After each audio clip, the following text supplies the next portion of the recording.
Here we go. Today we're going to talk about a core value here that we have, one of our 7 here at TLC. Give every challenge everything you've got. You want challenges. You eat challenge for breakfast. This is huge, man. At the very least, take accountability with yourself. Look yourself in the mirror and say, I could have did better. It should be a natural hunger in you. This is my jam right here, man.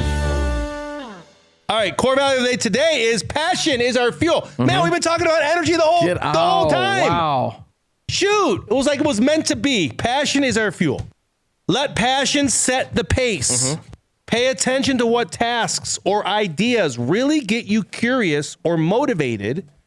Then make space for those in your schedule. Oh my. Even if it's just 30 minutes a day. Consistently working on what excites you leads to better results over time. And as usual, I want to cry. As per usual. You can cry. There's no crying rules on our show. Let passion set the pace. So you know what it's doing? It takes the lead. Yeah, it should take the lead. It takes the lead. You never want to be behind your passion. You never want your passion to be behind you, because sometimes if it's behind you, you don't know where to go. Yeah. But your passion, and this is where I was going to cry, your passion, mine happens to be communication of some sort. I'm sure I'll say that. I don't want to say just writing, because, John got one of my long texts. How many of y'all got one of my long texts this morning? Put it in the chat. I got that long text.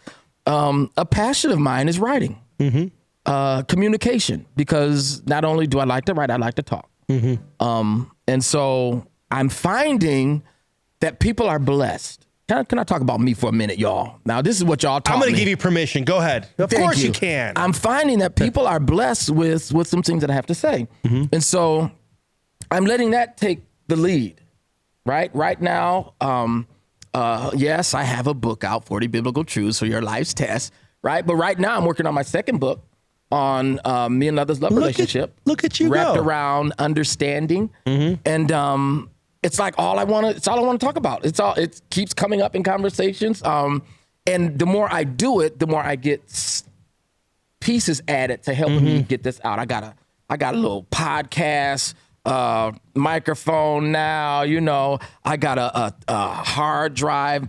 Shout out Coach Tiva, told me to get a hard drive to write and collect my thoughts. And right now, here's what I'm saying. It's consuming me.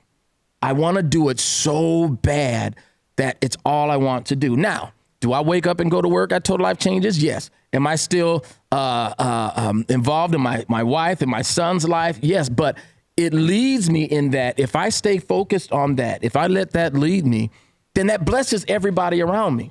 Yeah. And that's exactly what I was saying earlier.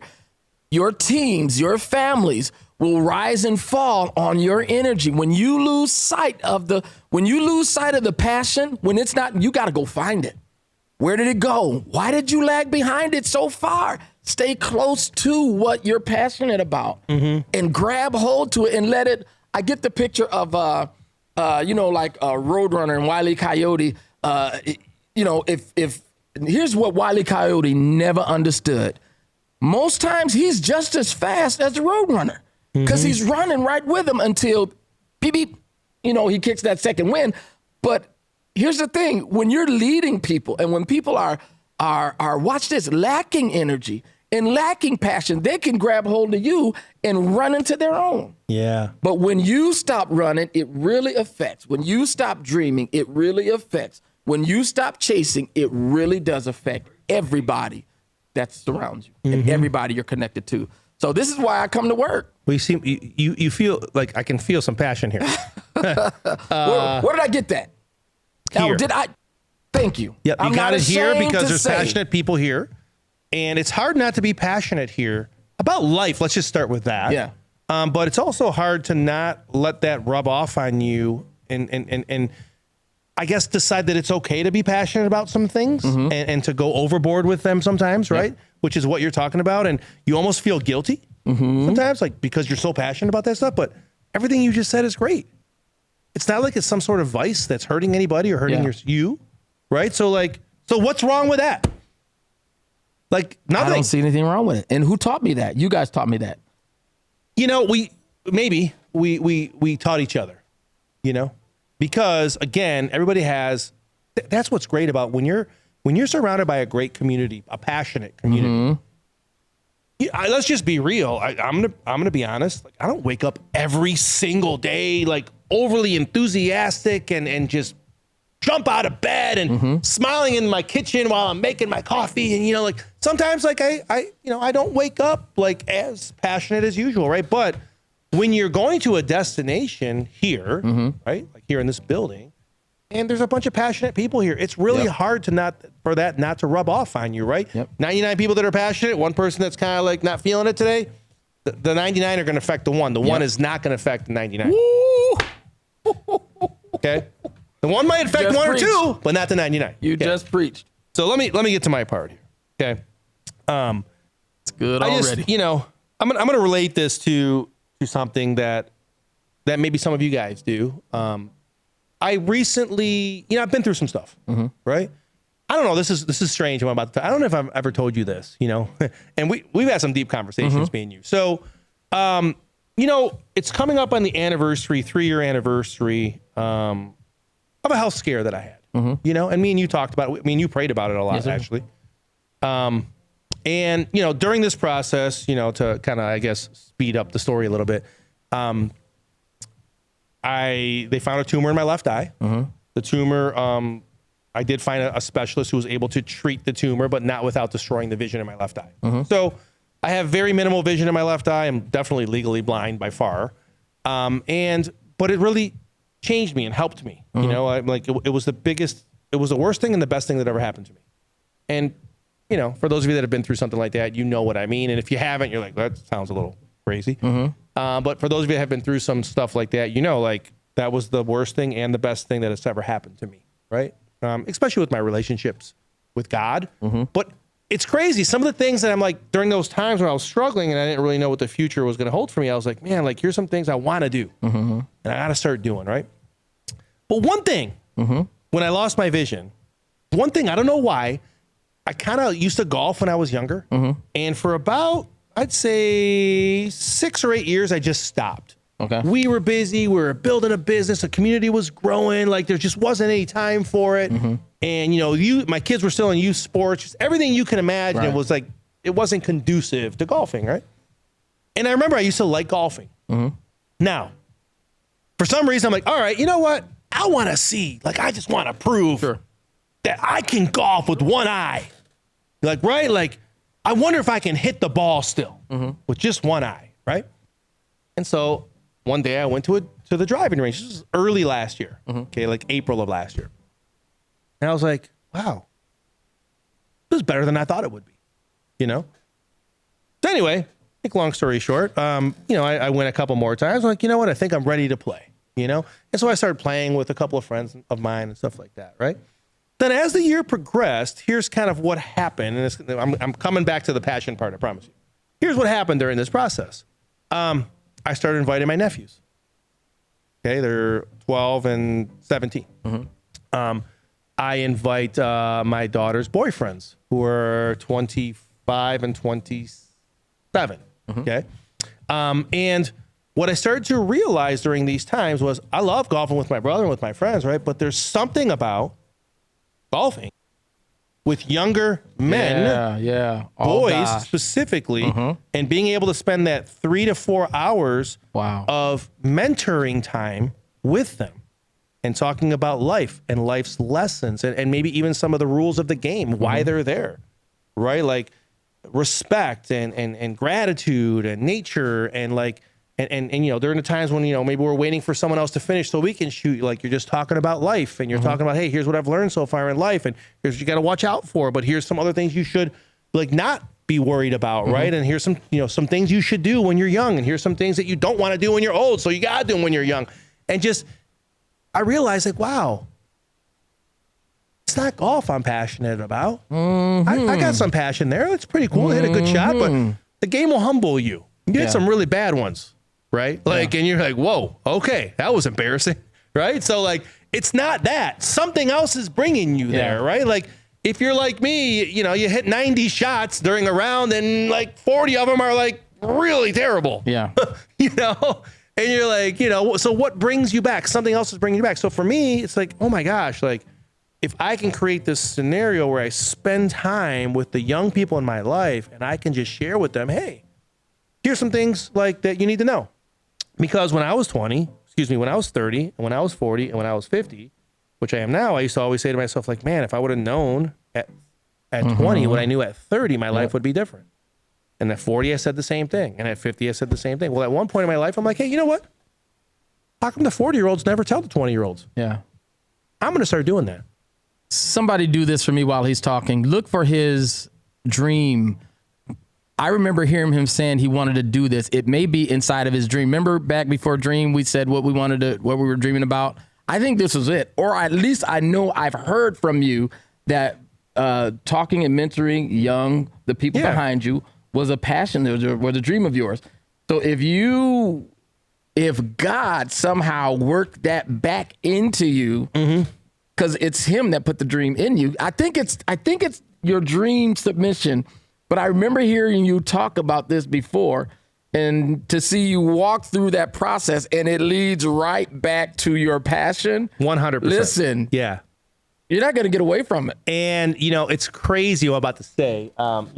Listen, our community outside of this building is mostly, I'd say, 40 and up age group, right? Very few people in there. There's some people in their 30s, but very few in their 20s. And so that's it, man. I realized it. I'm like, wait a minute. That's why I love being at TLC headquarters so much. Yeah. Because there's so many 20-somethings in this building. Yeah.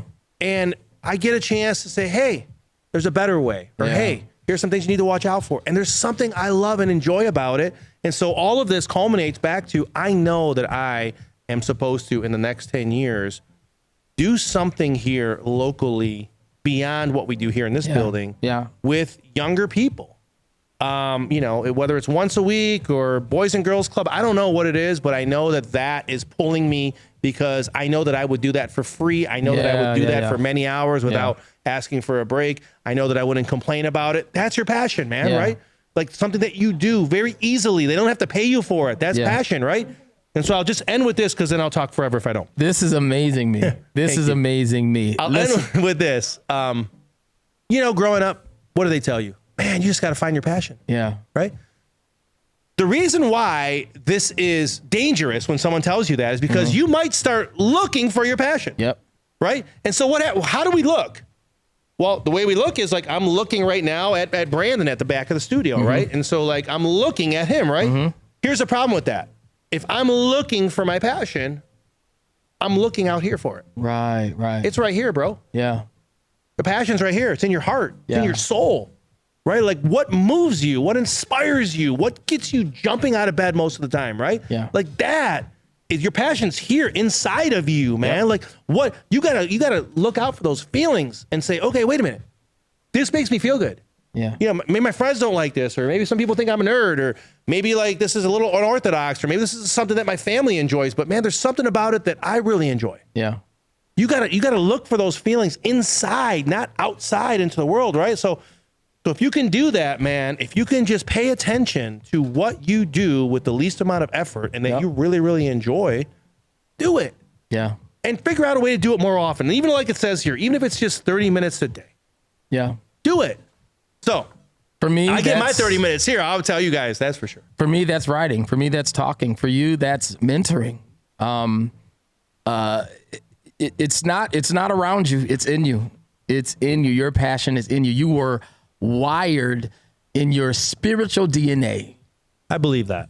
In your spiritual DNA for a specific thing. That thing is exclusive to you and can't nobody else do it but you. And nobody will have the excitement and passion. You might see other people trying to sputter at it and trying to do it, but nobody's going to have the love that you have for it. And so nobody's going to express it or force it out like you. So let your passion out. I think that's not instead of chasing or finding let your passion out. Don't suppress it.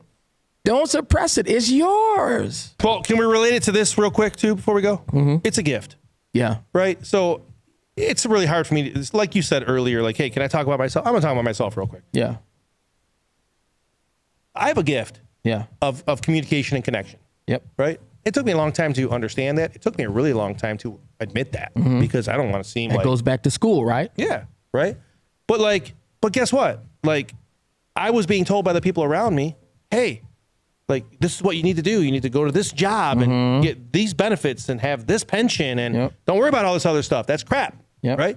But wait a minute. If God gave me a gift and you're trying to suppress it and tell me to go in this different direction, doesn't that upset the balance of the world? It does. If you're supposed to be an artist and he's supposed to cut hair and she's supposed to be a makeup artist or make cupcakes and I'm supposed to communicate, that's getting back to your spiritual DNA, right? Like, wait a minute. Like, we're all kind of sort of like, this is what we're supposed to do in the world. That's why, like, listen, I have a problem with stick figures. Yeah. I'm gonna be honest with you. I go to art classes for 3 years and I don't know if they could teach me to really how to like draw, honestly, right? Like, I'll get better, but I don't know if I'll ever be excellent at it, right? Yeah.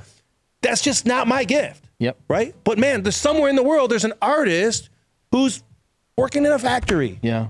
You know what I'm saying? And it's just like miserable. Yeah, like, and they're like, and they're drawing on their break time because it makes them happy, right? And they're like, man, yeah, I do this in my free time. Why can't you do that all the time? Yeah. You know, like, you're supposed to do that all the time, right? So look for that, encourage that. And, you know, I tell people all the time, like, I don't care. Like, my daughter just brought this up to me over the weekend. She goes, remember, Dad, you told me this? I'm like, yeah, I remember. And what I told her was, I don't care what you do. It doesn't matter what you choose to do for a living. Yep. If you're in the top 5% of that, you'll be absolutely fine. I absolutely know that. That's it, man. Here's the thing. Here's the thing, John. If you don't do it, you can't really affect any change in this world. Now, don't tie it to money. Of course, you can be successful with it, but I need you to see that God has a mission in the earth. And if God, with his big old feet and hands, you know, he says heaven is his throne, earth is his footstool. If he showed up at your job, most people would be terrified. Oh, yeah. So he sends you.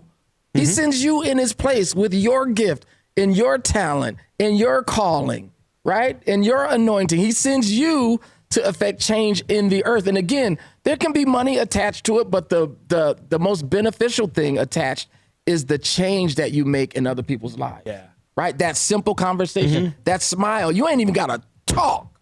All you got to do is smile like he's smiling right now. And that change that people are looking for, that hope, the light that's dimmed, that all of a sudden becomes brighter because they encountered God. And I did that because there's an impact. Can y'all pick that up? Yep. There's an impact. And when you're impactful to that degree, that's what brings change in the earth. And that's what makes God smile. Well said. Well said. Well, guys, listen. If you don't think that we're passionate about passion, then I don't know if you might not have passion receptors in your body. I don't know. But well, we got fired up today. Thanks for this topic, guys. Very well timed for us, and perfect for a Monday. I think that it's really easy to get into the Monday mental routine that many people around the world have. Just another manic Monday. Exactly. But listen, let's have a great day. Let's have a great week. Yeah. Pay attention to that stuff that inspires you. That passion is there. Trust me, it's inside of you. It's giving you the clues and the hints. We're not advocating that you quit your job or anything like that right now, right? But exactly like this message says, man, make space for that in your schedule, even if it's just 30 minutes a day. Consistently work on what excites you, and this will lead to better results over time. Trust me, trust me, trust me. Because even if that passion is outside of your job, that passion, if you spend time doing it, it's going to come back to your job and help you do a better job and help you be better when you're there.